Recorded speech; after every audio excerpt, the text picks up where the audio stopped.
So, Mariah Carter, your redheaded investor.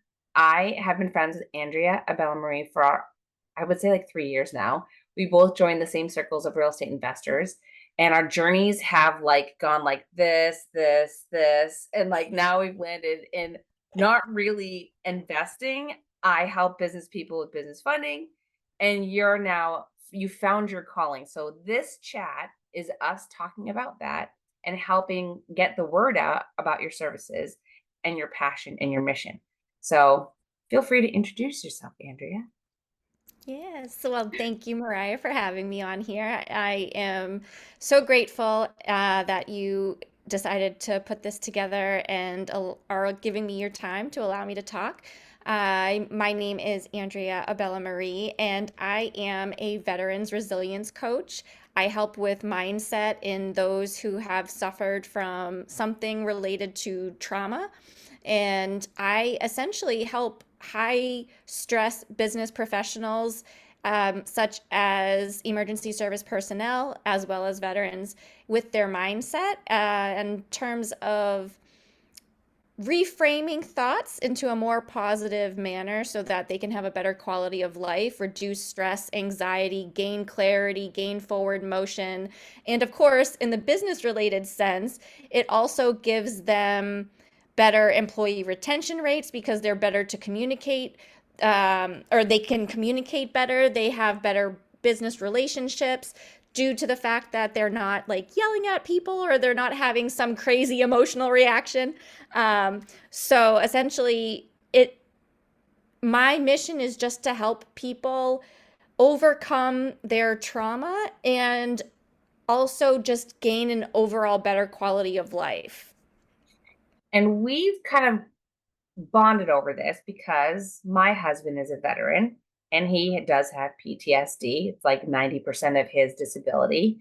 And I'm not saying you do, but you are also a veteran. I don't know if you mentioned that. Yes. So I served 8 years in the United States Navy. I have one deployment to Kuwait and Iraq, and I did experience trauma. So I am also a PTSD disabled veteran. And with that being said, I got into mindset life coaching because of my own healing journey. And I used to be the type of person who was like, I'm fine. Don't worry about me. Oh, seeking help is weak. And, all the things that we're taught to silence ourselves when we need help. So nobody's really asking for help. And I was one of those individuals until it got so bad, and it's going to get really heavy for a minute, where I wanted to end my life because things Oh. had gotten so bad. Is this beyond 3 years ago? Is this before Yes, we met? Okay. this was way before we met. So this was Okay. back in 2015. Okay. And my deployment and my trauma happened in 2008. Oh, So imagine all that time yeah. not seeking help, not asking for help. And when I finally did get the help, it was because of something that significant and serious. Do you think that was And because of like how you were raised or your environment, or do you think it's a military stigma? For my husband, it was military stigma. You don't seek help. right, no, there's a lot that goes into it, but it is something that we are trained and kind of taught. It's also a military culture thing Hmm. where asking for help is seen as a sign of weakness Yep. rather than a sign of strength. You're essentially told it's going to get into your military record, it's going to Hmm. affect your job, it's going to hinder your progression in the military. So if you plan on staying in for life, don't go to sick hall, don't Yeah. seek help.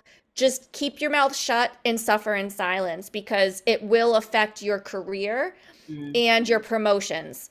And obviously, nobody wants their job on the line. No, it's your Nobody's going livelihood. to take that risk. Right. So we suffer in silence. Um, and it is unfortunate that that is the culture and that's the environment. Um, and I think that's what drew me into this work is I want to see that shift.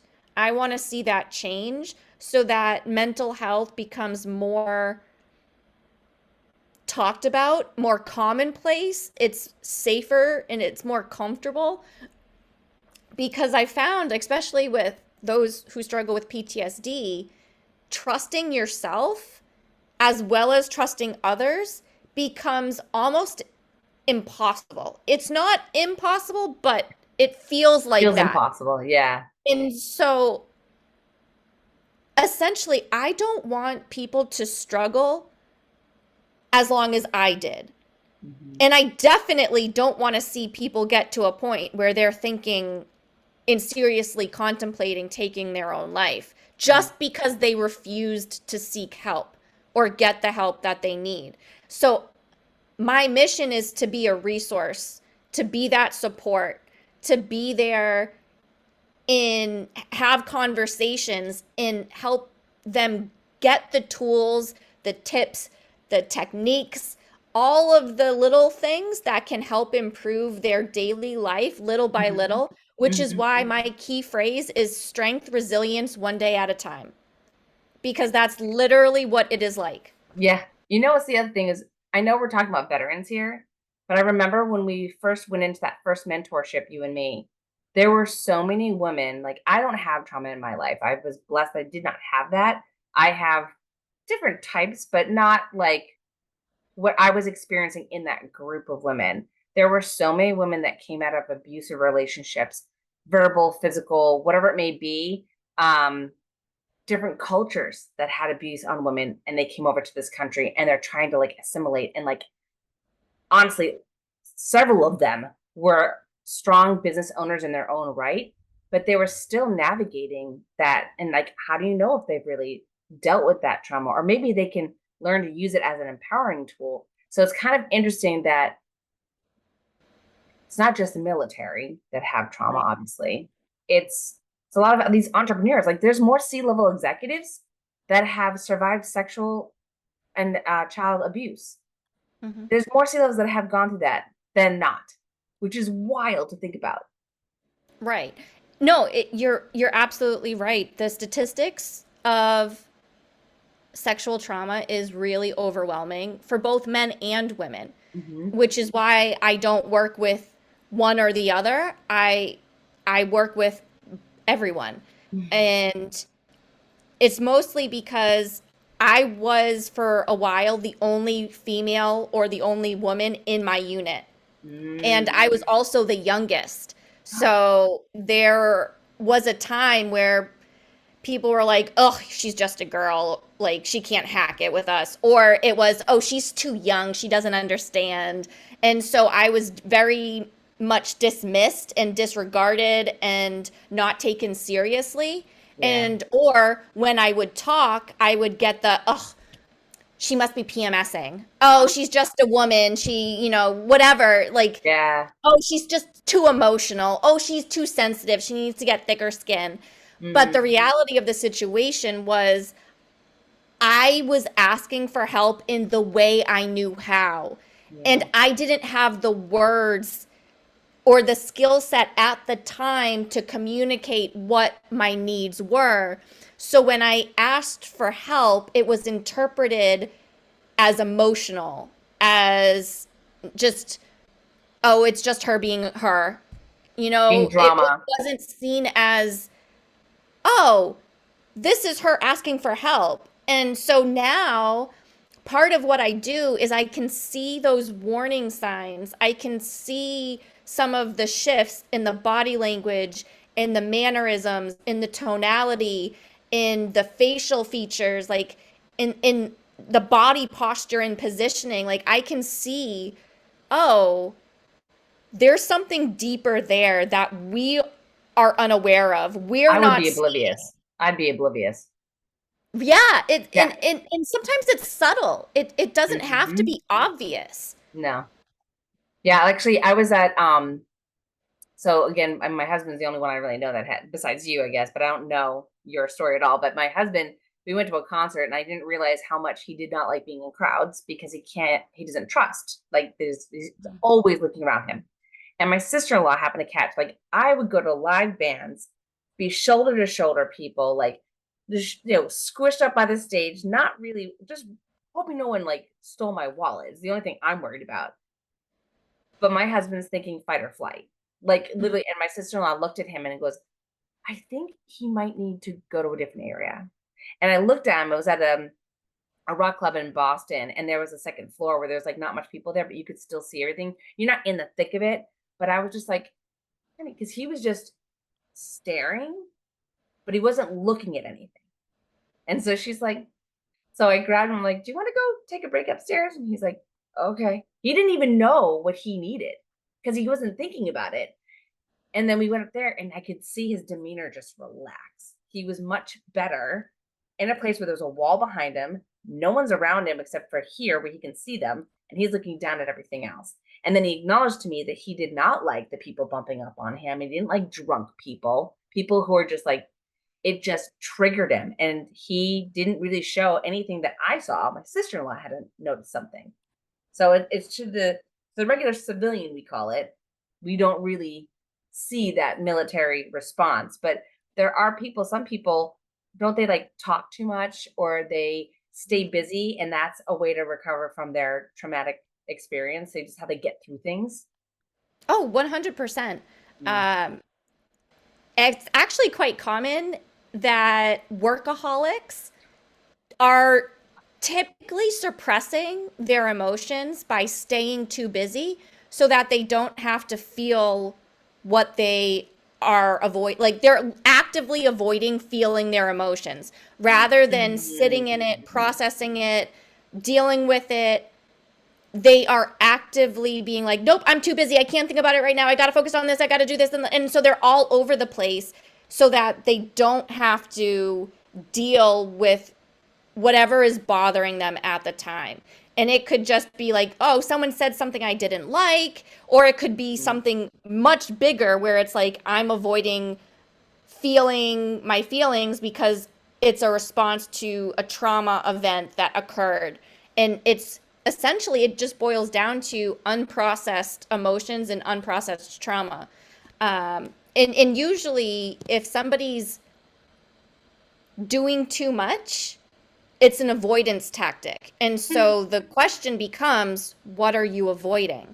Mm. And that's a tough question because a lot of people will respond with a surface level response of, or it'll be defensive. I'm not avoiding anything. You're crazy. What are you talking about? And it's because they don't want to sit with themselves and confront Yeah.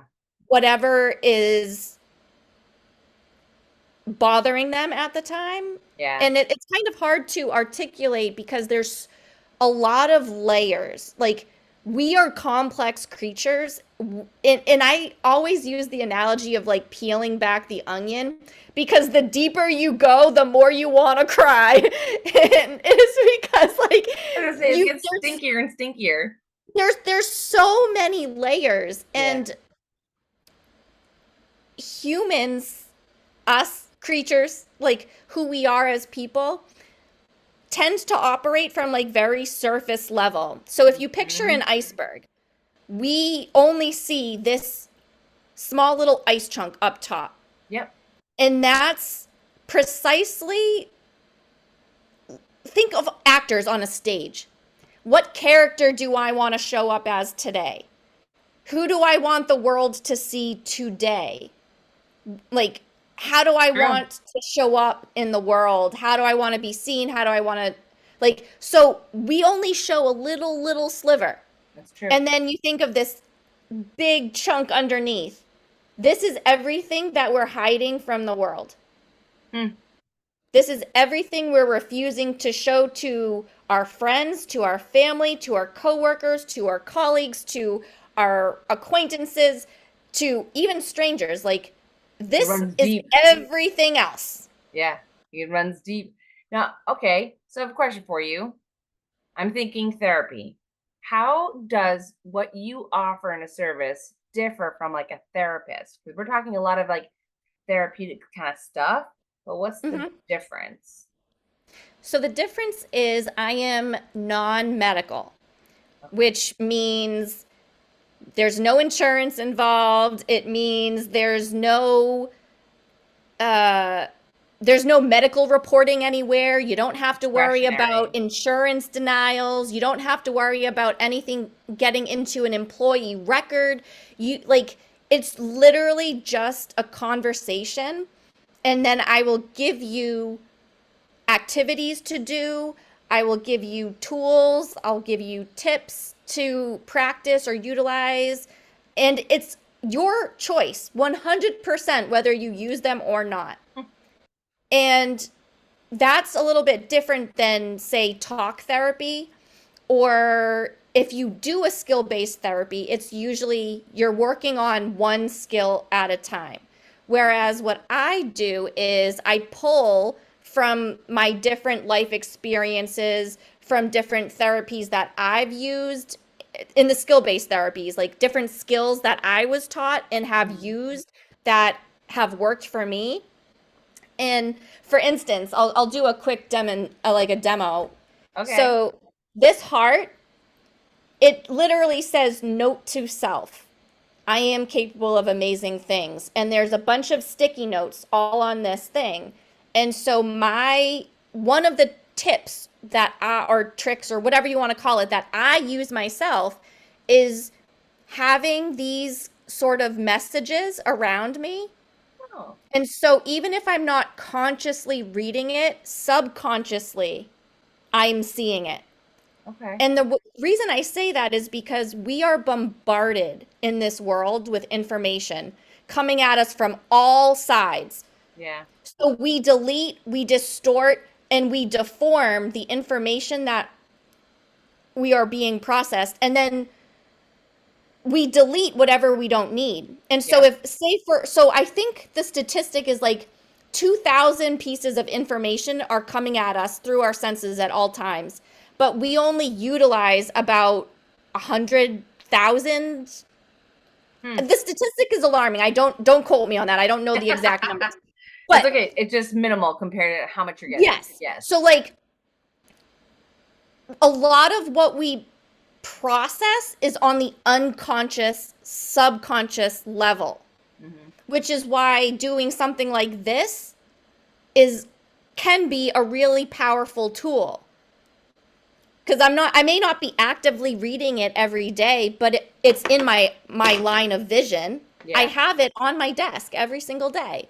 And I feel like people make money on those kind of quotes. If you see it online, if you on social media, and I've learned of Instagram worthy channels or pages that just do that. So like Yeah. there's money to be made. If you like such things, you can start a business doing it, I think. Yeah.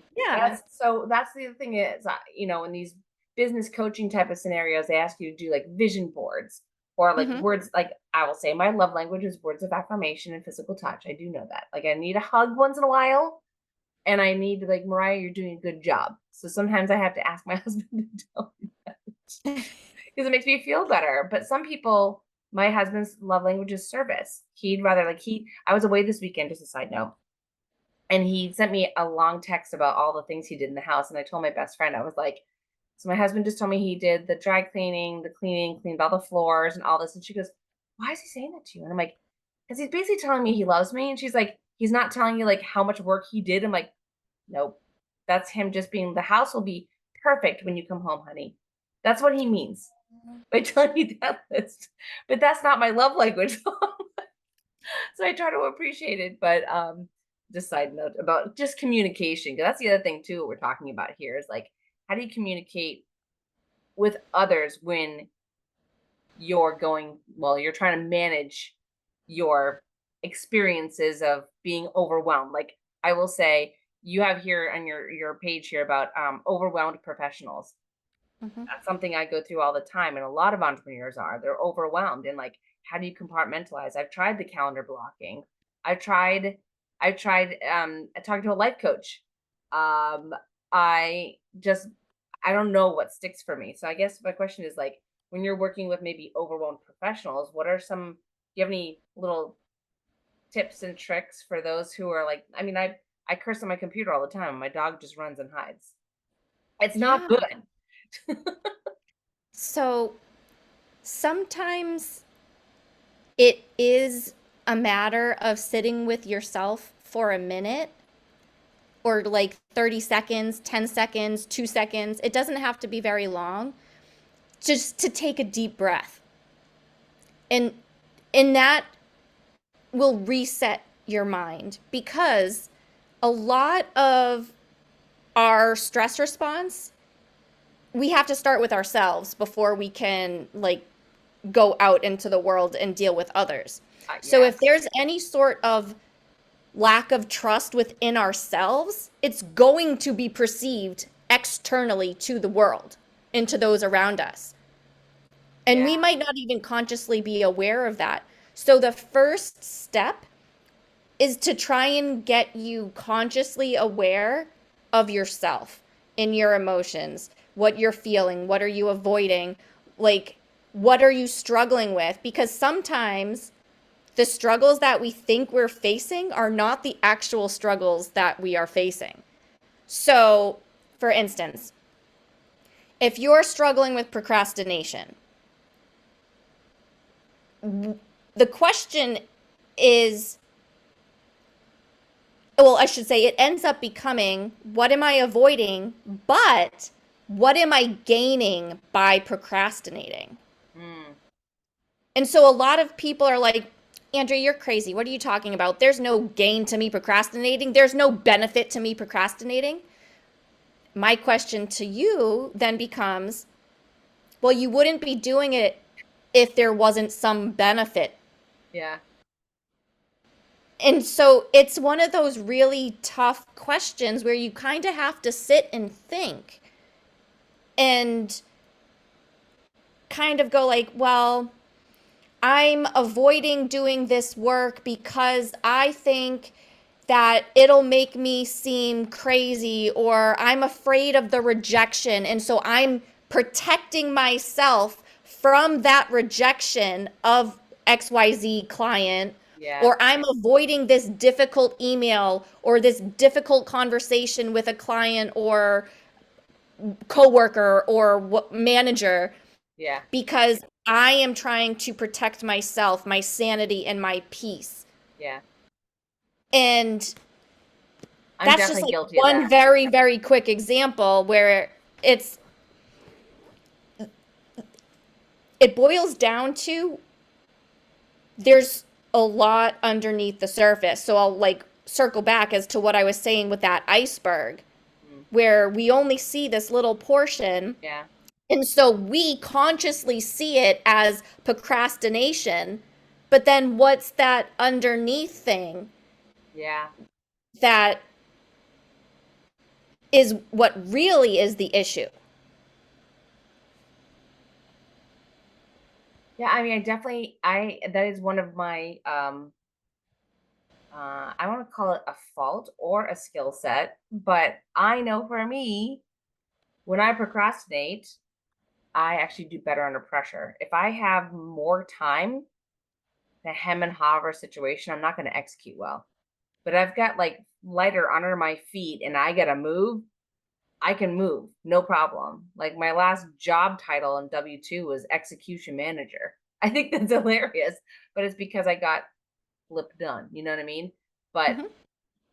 I also have learned, I had a conversation this weekend that people with ADHD Mhm. can thrive off of procrastination, which I've never been officially diagnosed, but I'm curious if that's something that you've come across too, especially with us entrepreneurs. There's more of us with again, I'm not going to say I've never been officially diagnosed, but I can't tell you how many people I've met in this entrepreneurial journey that say, "Oh, I've got ADHD. I've got undiagnosed ADHD. I've got this brain that's going all over the place at 1,000 RPMs a minute."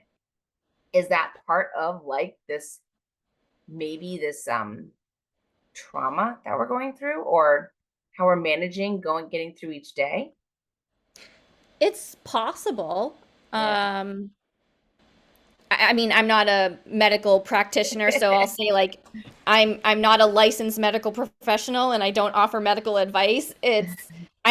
I'm a certified coach, but so when it comes to diagnoses, that's more That's true. outside my wheelhouse. But I have seen highly successful adults with ADHD, and it's because they are able to process a lot of information pretty quickly, Yeah. and they have the skill set of multitasking, or it shows up as multitasking. It can be, oh, I'm having trouble focusing or concentrating, so I have to jump between things. Mm. And I don't know if you have ever done this, but you said you thrive under stress Mm-hmm. or pressure. Mm-hmm. And so if you have a lot of time, you tend to procrastinate because you're like, I have so much time, I can put it off. Yeah. Have you ever set a timer for yourself? No. I would try it. I only have an hour to do whatever this work task is. When that alarm goes off, I need to have this work done. And that's one tip you can utilize. As a matter of fact, I gave that same exact tip to one of my BNI members Yeah. during a conversation just like this. And he said his productivity has increased because he has either undiagnosed ADHD or ADHD, because something so simple actually gave him enough pressure to want to do the work before the timer went off. And so he has seen an increase in productivity in business Wow. just because of that one thing. And it's not like my dog telling me I have to go take her outside. Like that's usually my alarm clock. It's like, and I look at her, I'm like, I'm not ready yet because I was dilly dallying in some like I do a lot of administrative stuff versus like the work that needs to be done. Mhm. Interesting. Okay. I know we're kind of going down a little medical path, and I don't know if that's where we should have gone, but let's talk about what your services are. You've got resilience healing one day at a time. So let's talk a Mhm. little bit about like what you offer in your coaching services that'll help people like me. I don't Yeah. know. So I have a couple of different programs that one is called the Healthcare Cost Buffer Program, which is specifically geared more towards dealing with insurance denials and the stress that can come from it. Mhm. And or you've gotten a medical diagnosis and now you're stressed out because you don't know how to deal with said medical diagnosis. Yes. So I'm that collaborative support in order to help you process what you are currently dealing with, outside of the medical field. Okay. So that's one aspect. Then I have a tiered coaching program that is like short term identity level work into, we're going to spend 8 hours of like really hardcore identity level work, and we're going to get into the nitty gritty and break down your history, and it's going to be a more in-depth process. Okay. I also have single sessions. If you're just like, oh, I'm going through something right now, I just need somebody to talk to, I can do one single solitary session. But I did want to point out that the reason you and I are connected, I'm going to bring it back to real estate, Okay. is because I am also a licensed New Hampshire real estate agent. Yeah. And so if somebody needs to buy or sell a home, then I can assist with that. And the reason I bring that up is because you also mentioned a little bit earlier about a life coach. Hmm. So I sometimes like to think of myself more as a life coach I rather put you in than that just a bucket. strict mindset coach, because I can help individuals, business owners, entrepreneurs in more than one area. Yeah. If they need to buy and sell a home, I can help them. I'm also licensed in life and health insurance. So if somebody needs proper protection, if they need debt management, if they need budgeting skills, like if they needed something in the financial realm, in terms of like protecting their newborn baby or protecting themselves or trying to protect their assets or setting up a retirement fund. Like I can help them do that Okay. as well as the mindset piece in terms of what are you currently struggling with and how can I be of assistance to you? How can I serve you today? And it's, I like to say whatever somebody is struggling with, I probably have some solution for. It's just a matter of having a conversation and finding Yeah. out what is going on in somebody's life, whether it's a new family member, whether it's a death in the family, whether somebody just experienced something traumatic, whether Right. somebody's moving. It's all about life transitions Yeah. and where somebody is at their current stage in life. Yeah. Um, That's right. and so part of what I do is to find out where somebody is and then address it from there. So, with that being said, everything I do is highly personable, one on one, very confidential. No, nothing's being, sent anywhere. Do It's you record just, your sessions? I do for myself and Okay. myself only. Okay. And of course, I ask for permission to make sure that it's okay. Yeah. But I use recordings more as a tool as to, okay, what did I do that wasn't the greatest? How can Mhm. I improve? I use it more as a feedback mechanism to improve myself and my Yeah. skill sets, not for anyone else. Yeah. Um, Okay. Full disclosure. Well, I was just thinking of a scenario. You mentioned a lot of things. So here's a scenario that I could see you helping out with. You have somebody who's looking to buy a home in New Hampshire. Either A, uh, is they're in business in some way. They're either going through a divorce, they're getting married, something. It's not like when we hear the word trauma, it's Mhm. always geared towards a negative thing, but it means like a big life changing Yes. event. Mhm.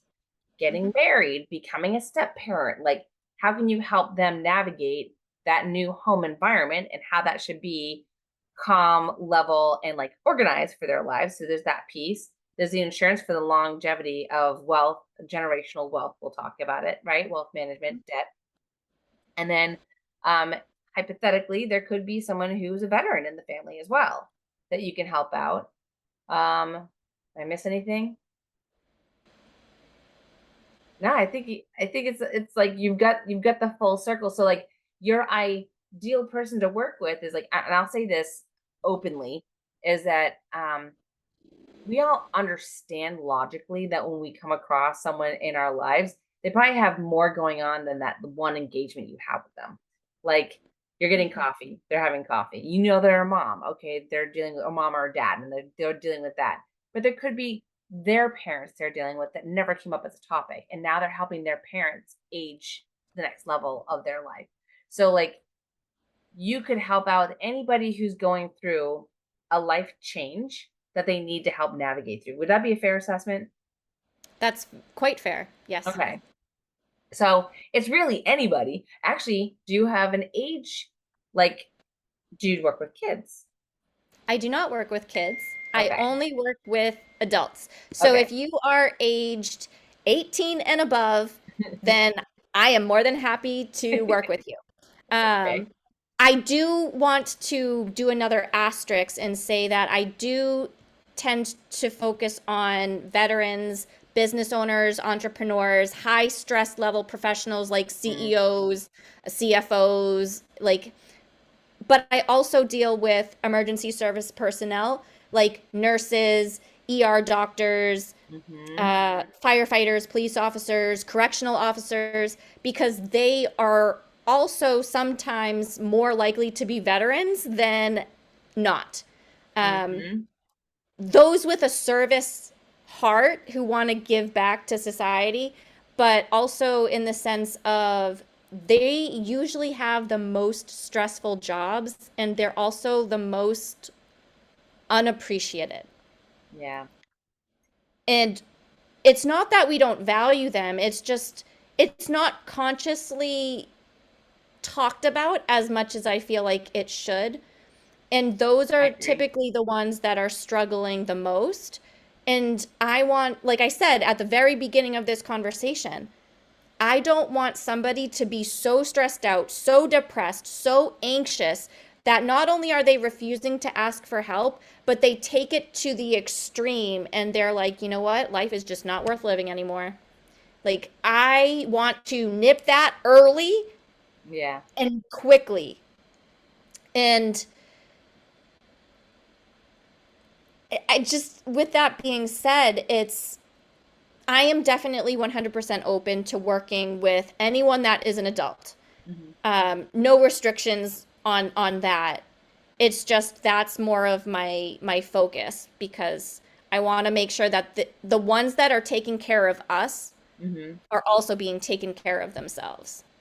And I do appreciate that. But as we were talking, there are folks, and I'm gonna admit something to you, and I don't think I have ever said this to you, but in my W-2 career, I got to a level that I'd never, ever, ever thought I'd get. I had less work, but more responsibility. And it was during the pandemic. So I'm stuck at home in a brand new job with colleagues I've never met before, just on Zoom calls. And I felt like I got hired because I was a woman, that they needed a woman on the team. I'm not gonna lie.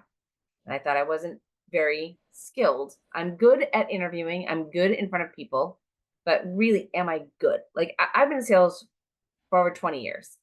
And people would say, well, you're just a good salesperson. Or people would say, well, you're a good salesperson. So I'm like, well, how do you know I'm a good salesperson? I might talk to you all day long. Doesn't mean I can sell anything. Some people are just talkers. So anyway, I doubted myself and I got into a really dark space. I don't have trauma in my life. I'm one of those anomalies, I would say. I'm now 46, 47 at the time. I'm now 50. So I was like 40, 45, 46. And I don't have children. I married my husband late in life. I met him when I was 40. So all the things I thought I should have as a woman at that time of my life, I didn't have. And now I'm in a job that I'm petrified of failing at and thinking that I wasn't the right decision. I doubted everything about myself and I was speaking in a very negative tone. If I was to die tomorrow, no one would know any different. What have I given back to society? And like, it can't be going to this job every single day. I feel useless. I'm not being, but I didn't realize how much I was actually giving to that position and my manager totally appreciating it. But it took special conversations to get there. But like, I was doubting it and I had to go on medication for my depression. And how weird is that? I finally got to a level of making all this crazy money and I wasn't used to it. I didn't think I deserved it. And that's where you were saying, like, when you talk to those C-level executives that maybe appear to you like they've got their shit together, maybe they've got a ton of doubt. Like, I can't tell you how many people I've talked to who speak in front of rooms, and I'm like, you did a really nice job. And they're like, wow, I was scared out of my mind. I wasn't sure if I was making any sense. I'm like, and I even say that, and people look at me like, no, you made sense. You delivered well. So when we see people in those executive level roles, they also have doubts. They also worry. They might be fighting severe depression that they're just able to get through that day until the next day and the next day. Yeah, no, absolutely. Which is why I say I transform self-doubt into confidence and anxiety into clarity and fear into forward motion Mhm. because I am addressing in my journey with those that I work with that self doubt, that self criticism, Mhm. and the identity that goes along with it of I'm not worthy. I don't deserve this. Yeah. Yeah. I am not good enough. And And that's ultimately what I'm addressing mhm. because it's not just that we have a thought, but we attach a meaning to it and then Truly. we ingrain an identity into what we were telling ourselves. Yeah. And so my job is to break that thinking pattern and to tear that negative self-loathing or negative self-identity and break it apart and Yeah. then replace it with this confident, beautiful woman, in your case, or man, into this strong, capable, confident individual Yeah. who is thriving because they're no longer attached to what holds them back. Hmm. That's hard though to like break that mental, Hmm. like you're it hangs on. It's hard to break. Which is why what I do is so important. Because, and that's also a little asterisk caveat where one session with me is not going to change your entire life. Like, Come on, Andrea. I can give you tools that will help you immediately. But Yeah. what ends up happening is the more you do this work, the more it builds Yeah. and the deeper it gets ingrained. So, yes, it is a process, but that process doesn't have to take 10 years like it Yeah. took me. It Yeah. can take us, and so that's why my program is 12 weeks, because I know that in 12 weeks, I can give somebody a real, meaningful shift. But that's also why I don't have any limitation in terms of how long somebody can work with me, whether Mhm. that's one session or if they want to continue working with me for years. There's no cap. I'm not going to cut you off and say, oh, sorry, you only have 16 sessions like Right. what the VA does. Um, which is Yep. unfortunate, but in in the medical field, they Yeah. typically cap you on, oh, you only get so many sessions, or your insurance will only cover 20 sessions or whatever. Because your That's deductibles. not me. All right. I appreciate that. All right. So here's my other thought. What is your dream? Now that you've carved this out, you have an amazing website. You've got takeaways for people, not only to work on, but also like, mugs and sweatshirts and all that good stuff. And they can wear it to feel it and remind them that they're working on this mindset to improve themselves. What's your overall mission, I guess, that your goal that you want to get to by helping people? Honestly, I want Yeah. to see a more positive world, one person at a time. And so, if I can change just one person's life, if I can, by doing this work, prevent more veteran suicides or like suicides in general, if I can help individuals build a legacy, if I can help change the trajectory of their family's life, if I can improve their quality of life, which in turn gets them more business, more money, because Mm, they're more productive in their jobs and they're more structured, they're more aligned, they're doing the things that they want to be doing yeah. and they're happier, then I feel like it'll slowly start to shift and we won't see so much struggle and pain in society. And like I said, I don't think this is like a magic bubble, but I do believe like my mission is just to impact the world one individual at a time in a positive manner so that we can, I don't, I just really want to see people thriving, and I don't want to see people in as much pain, and I want ultimately, okay, the goal is to normalize asking for help, Mm, to understand that we are humans, we make mistakes, we struggle, and mhm. it is absolutely okay to talk about. I want to normalize mental health and I want to be a mental health advocate. I want to promote wellness and well-being. Mhm. Um, I didn't say this earlier, but I have a background in public health, nutrition, as well as exercise. Oh, And so, like I said, and I really can't stress this enough. I just want to be able to cut the healing time and reduce the trauma in the world. Yeah. Yeah. I think that's beautiful. And I think, and the other thing too, is you ever notice when someone passes and you have the wake and well, whatever it is, you have services, you see all these people show up. So, like, even though you're saying you want to help one person at a time, but that one person, you help them, they're now living a more fruitful life and they're sharing it with others. So, like, your work can extend to other people based on how they're able to live their life as a happier person and be productive. I think that's Right. beautiful. No, and I think you worded it so nicely because they say, those phrases like, if you smile at one person, you can change that person's day, Yeah, yeah, different things like that. yeah, And there's another one where it's like, you never know whose live you're going to touch today. yeah, And it's because of that iceberg underneath. You never know what somebody's dealing with.